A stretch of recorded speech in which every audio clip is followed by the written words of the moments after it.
What's up, everyone, and welcome to Brian Sports Hub. If you are new here, my name is Brian. I am the host of this podcast. I am thrilled you chose to join me today for this episode. So without further ado, let's jump right into the content.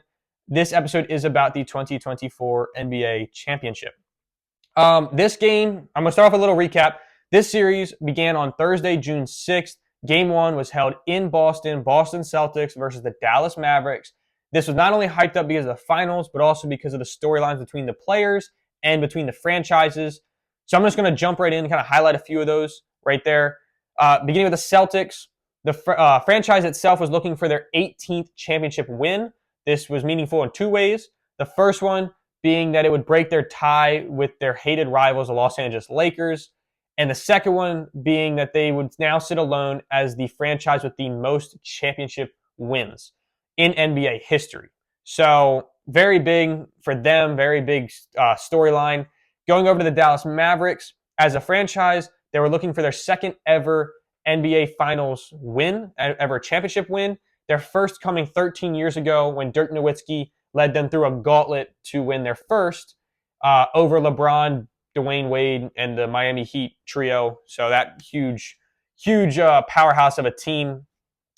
Going into the players, the Celtics had two probably main storylines, I would say. Both of them were pretty big.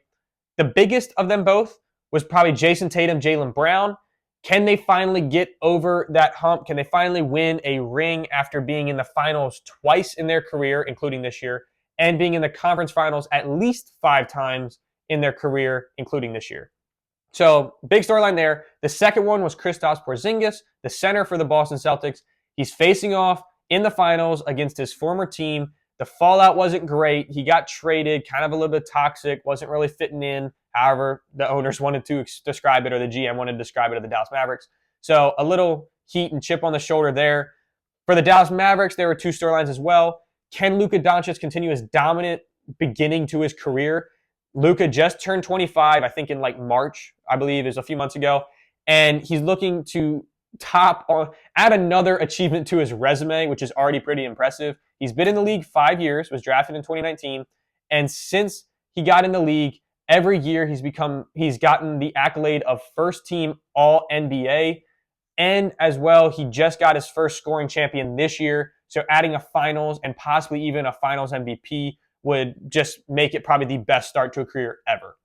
The other storyline, similar to the Kristaps Porzingis, was Kyrie Irving. Kyrie Irving is returning back to Boston to face off a team that he also had a very toxic fallout with.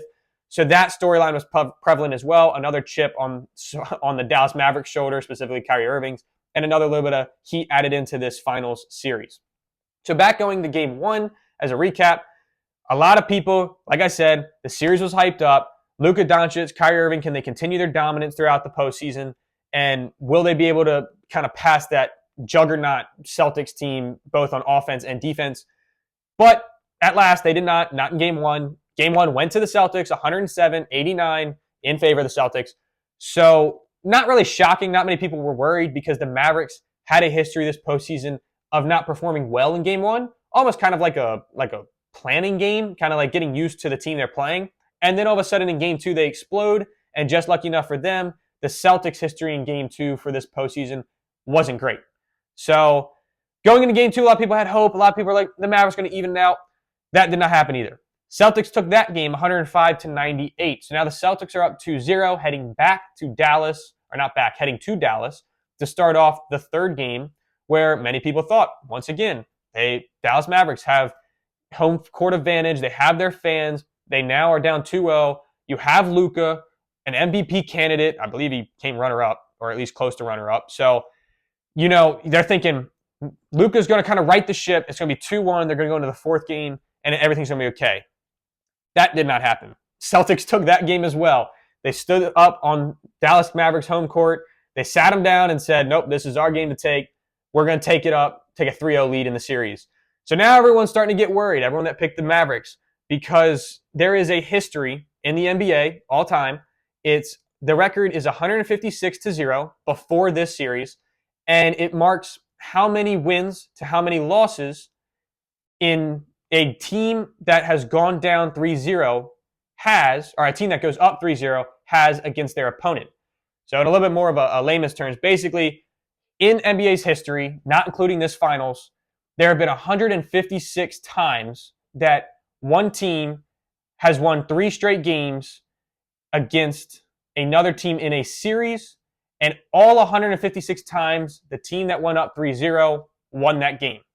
So no team has ever come back down 3-0 in games, but maybe people had hope.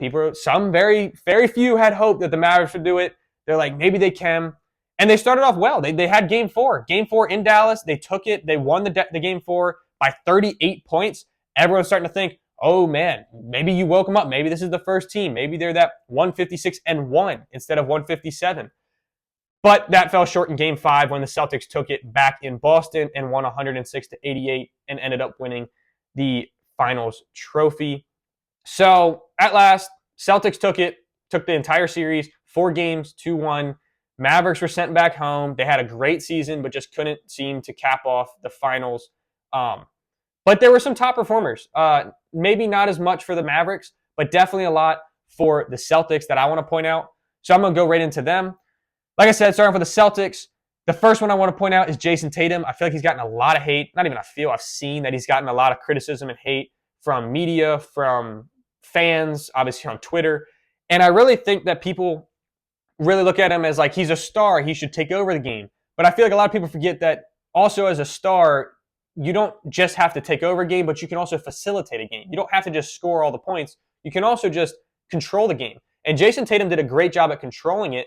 And it's evident by his stats because I believe he led, if not close, he led all of this not major statistics, the points, rebounds, and assists per game he led, I believe, in the finals. So albeit he wasn't taking the clutch shots, he wasn't the spark that the Celtics needed. That was more Jaylen Brown at times.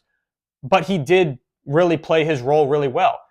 Going into his per game stats, he had 40.2 minutes per game, averaged 22.2 points, averaged 7.8 rebounds, and 7.2 assists per game in the finals. Really good numbers, coming up just a little bit shy of a triple-double averaging. So I think a lot of people are giving a lot more hate just because he wasn't the top scorer. He did have one game where he only scored 15 points. But game 3 and game 5, or was it game 2 and game 5, I believe, he scored 31. He went in and scored a 30-point game in the most crucial closeout game in game 5 for the Celtics. So I really think people are just giving a lot of hate for no reason. At least now they shouldn't. Now it's going to be hate for no reason. So going into the second performer, Jaylen Brown, he won the finals MVP. He had 38.2 minutes per game, 20.8 points, 5.4 rebounds, and 5 assists. That's what he averaged throughout the series. He really did play well. Like I said when I was explaining Jason Tatum, Jaylen Brown was that spark that the Celtics needed at times in a game. He was the one that come up with like a clutch or like a run of points just to get them going. So I do think he deserved the MVP. Now, there were 3 main people I think that could have won the MVP or at least had an argument to. That would have been Jaylen Brown, Jason Tatum, and Drew Holiday. In that order is probably what I would have given it. But as I said, you could have picked any one of those 3, and probably at least like 40 or 50% of the fans would agree. Just because they were all pivotal. I mean, the Celtics team, like I said earlier, is a juggernaut. They're just very good all around. So going into the third performer, Drew Holiday, 38 minutes per game, 14.4 points, 7.4 rebounds, 3.8 assists. Another really good guy, stood up on defense. He was a main factor in locking down Luka and Kyrie and that haunting and like terrifying Mavs offense. So Drew really played a key point, and like I said, you could have probably given him the MVP, and at least half the population probably would have agreed and been like, yep, he deserved it just because of his defensive performance and his offensive efficiency as well.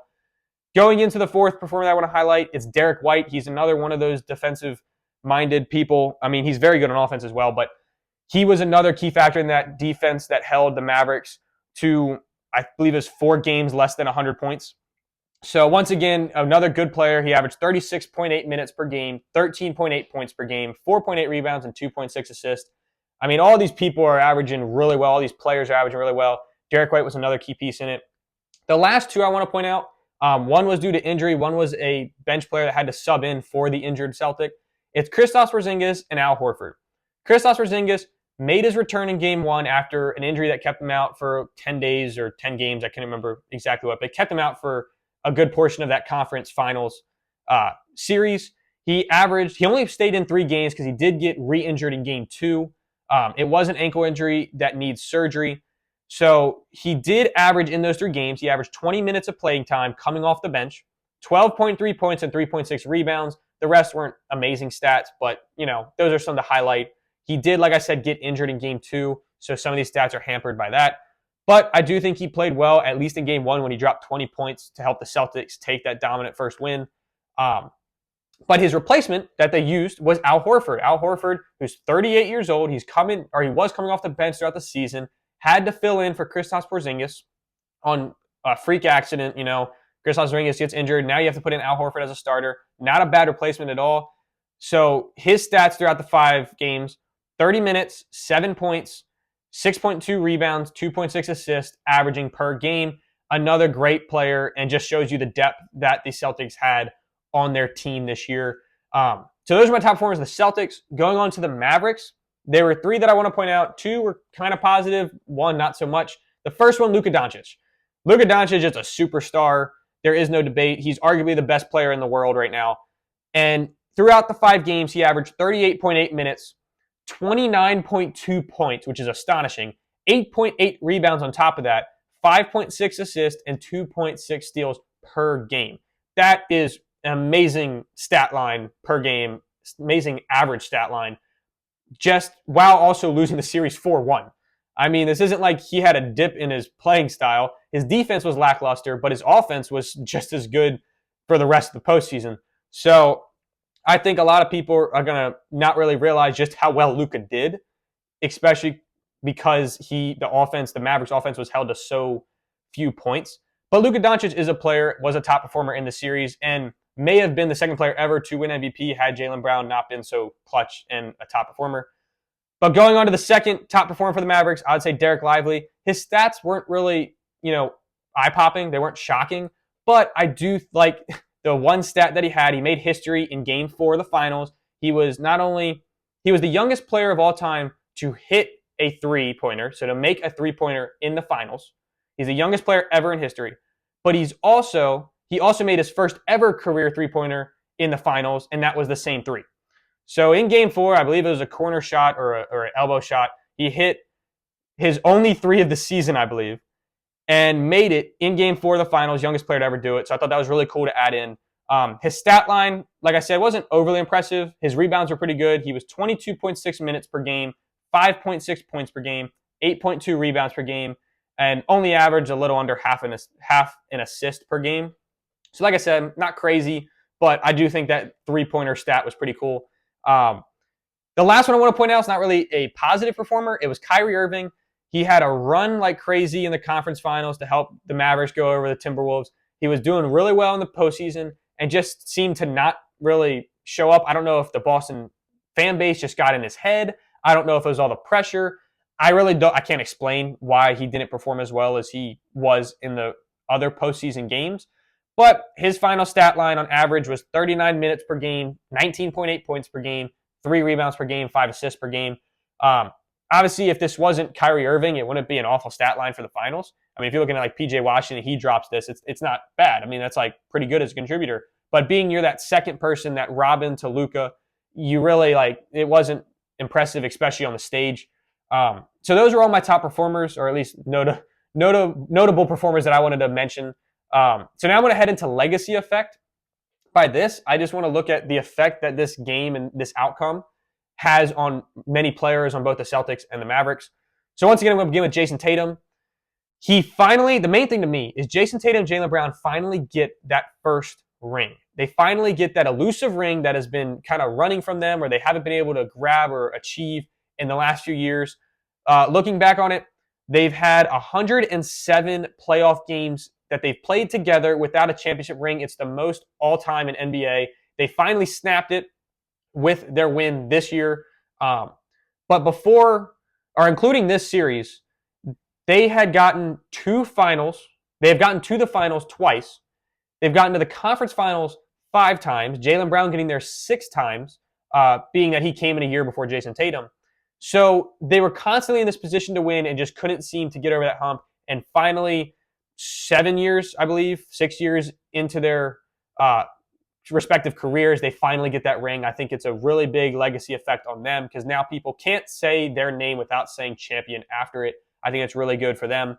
I think for Jason Tatum specifically, it also quiets many critics. A lot of people were critical, like I said, on him, on his playing style. He's not stepping up in the most critical games in his career. And he finally quiets that by not only leading his team in many of the averages per game, like I said earlier, but also by finally getting that championship. Granted, he didn't get the MVP, but he did get that championship, which you can never take away from him. And I think one thing to add to that, which a lot of people gave him criticism for, was that he's been so many times he hasn't won. But I think a lot of people forget many stars that we know today that are like famous for multiple rings didn't get those rings until age 27 or later. Some of the notable names, Michael Jordan, he didn't get it till he was 28. That was his first ever championship win. He ended up going on to win 6. Steph Curry, he has 4 championship rings. He didn't get his first till age 27. LeBron James, his first was 27. Kevin Durant, his first was at age 28. And Shaquille O'Neal, his first was at age 28. A lot of these stars that have multiple championships, they didn't really earn their first one or get their first one until they're 27. And Jason Tatum just turned 26 in March. So for that much criticism, yes, he was there multiple times, but he's also young and he's just now entering his prime. A lot of players in the NBA, their prime start about age 27. So I just think that really quiets them a lot. It also adds to his resume. This finals does add to his resume pretty well. He's already a 5-time All-Star. He's a 3-time first-team All-NBA. And now adding that champion below his name, it really boosts his legacy. And I think it also really starts finalizing his Hall of Fame career. Now, granted, he's not cemented yet. Like I said, he's young. He's 26. But it really does give a nice foundation for that resume and argument for the Hall of Fame. Going into Jaylen Brown, like I said, he finally gets his elusive ring like Jason Tatum. He had been to 4, I believe 6 conference finals, including this year, and he had been to 2 finals, including this year, and he finally gets his first ring. But the main effect I think it has for him, granted, is he doesn't really have a Hall of Fame resume yet, so you can't really even argue that. I do think it improves his case to be a premier superstar in the NBA. If you look at it, yes, he only has only 3 NBA All-Stars is kind of crazy saying only, but he does only have 3 NBA All-Stars compared to other superstars. He also only has 1 All-NBA team. It was a second-team All-NBA. So granted, the premier superstar, he's kind of on the verge of it. You might have to knock someone down. Maybe he's better than someone else. I can't think of anyone right now. I think I'll just add him to the group. But I do think it gives him a good case to be a premier superstar. At the very least, I think it classifies him as a player with a tough mentality, like Michael Jordan, like a step behind Michael Jordan or Kobe Bryant, but gives him that like clutch player, tough mindset type person that will just go out there and just be a dog, as people say. I mean, he will be that person that just goes out there just to find a kill and just to get him. So I think that's for Jaylen Brown. There are 2 more Celtics players I want to highlight: Drew Holiday, Al Horford. I'll start with Drew Holiday. Drew Holiday, he earns his 2nd ring, first one coming back in 2021 when the Bucks took down the Suns. This is Drew Holiday's first year in the Celtics organization. He just got traded there, and I think him earning a 2nd ring in his first year just really proves how valuable he was to the Bucks in 2021 and now the Celtics in 2024. On top of that, I think it also cements his case to be in the Hall of Fame. Is it a first ballot case? Maybe not. Might be 2nd, 3rd ballot. But I do think it cements his case to go into the Hall of Fame at some point when he's done playing. He now has on his resume, he has a 2-time All-Star. He's a 3-time All-Defensive First-Team NBA, and he's a 3-time All-Defensive Second-Team All-NBA. And now he adds in a 2nd championship, so he's a 2-time champion. I think that really puts in a good argument to be in the Hall of Fame. As for Al Horford, this one, I'm just happy for him. He's a journeyman. He's 38. He's been traveling. I think he's now on 5 different teams, I believe.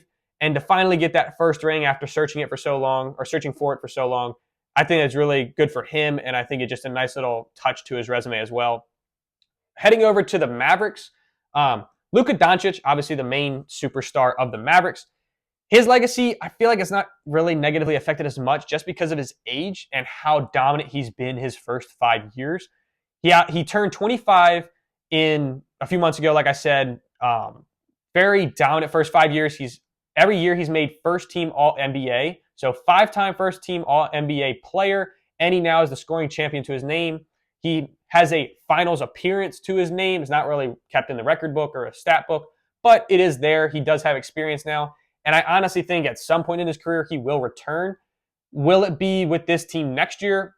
Maybe, maybe not. I mean, it's all going to depend on how hot they can get. They were only a 5 seed this year. Can they get that chemistry back and rolling? Can Kyrie be that leader like he was in the regular season and the postseason? But I don't think it really takes that much of a negative effect on his career. The second person I want to highlight, Kyrie Irving, I think this does taint his career a little bit more. The first thing I want to mention is that it knocks his name down on the list of Robins, as they call it. The list of Robins includes Scottie Pippen, Klay Thompson, I guess Shaquille O'Neal, because Kobe Bryant was kind of the superstar of the Lakers. Shaquille O'Neal was that Robin. The Robins list basically is the person that is second to the superstar. So you could argue that Jaylen Brown's the Robin to Jason Tatum.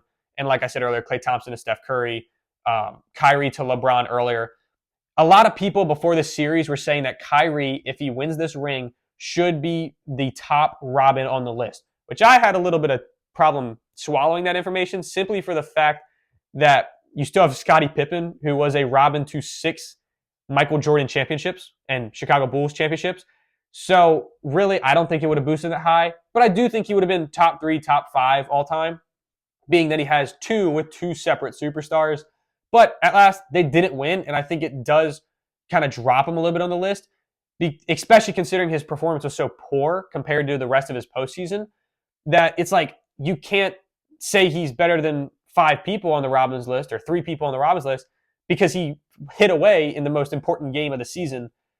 Forget his 2016 where he was really good, but now in 2024, he gets back to the finals for the first time since then, and he falls short and just doesn't perform. So I think it really hurts his list, his ranking on that list. The second thing I want to point out, he chose to leave the 2017 Cavaliers. So back in 2016, the Cleveland Cavaliers won the game, and Kyrie Irving chose to leave LeBron and the Cleveland Cavaliers the very next year, that free agency right after that championship, to pursue another team that was in need of a superstar and for him to be the number one option. I think that decision looks even worse now because the Cavaliers went back in 2017, and I believe they got swept, so it's like you can't really say that they would have definitively won a ring, but if Kyrie was there, could they have had a good chance? I think so. I absolutely think so. So with him deciding to leave, it not only possibly takes a ring from him, but I do think it just kind of makes that decision look even worse and a little bit more selfish than even more than it was then. So that's, for me, what I think it was. But that's all for me now. That's all for this recap of the game. Obviously, the Celtics are going to go ahead and enjoy this. Jason Tatum can get most of the monkeys off his back, which is great. Jaylen Brown can enjoy the MVP. Obviously, the rest of the Celtics team is going to enjoy a championship ring, whether it's their first, their second. It's going to be really exciting to watch that team come back next year. I believe they're returning most of their players, and their key players are coming back next year. I believe they're all under contract. So they could make another run. They did hold the best record in the NBA. I believe it was like 101 games they played. They were 16-3 in the playoffs, and there was, I believe, 64-16, 17 in the regular season, or 65-16, something like that. I can't remember the exact stats of their record, but they were really dominant. They may have been 80-21, I think is what their actual record was. But like I said, they were dominant. They're coming back next year. They have all their players returning, and I think it's going to be fun to watch. I think the Mavericks will be fun to watch. Luka's going to be on a revenge tour. It's going to be really exciting to just see, will he have that revenge tour early? Will it be later? If they make the playoffs, will it just be another run of Luka? Who knows? But I think we're just right now going to have to wait. There's a lot of news breaking right now of NBA coaches being fired, hired, players getting to different teams and free agency and trades. So draft's coming up next Wednesday. It's going to be really exciting. It's an exciting offseason right now for the NBA, and I think it's going to be an exciting next season.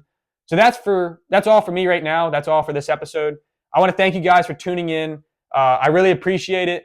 And I just want you to remember, this is Brian's Sports Hub, and this is your source for sports.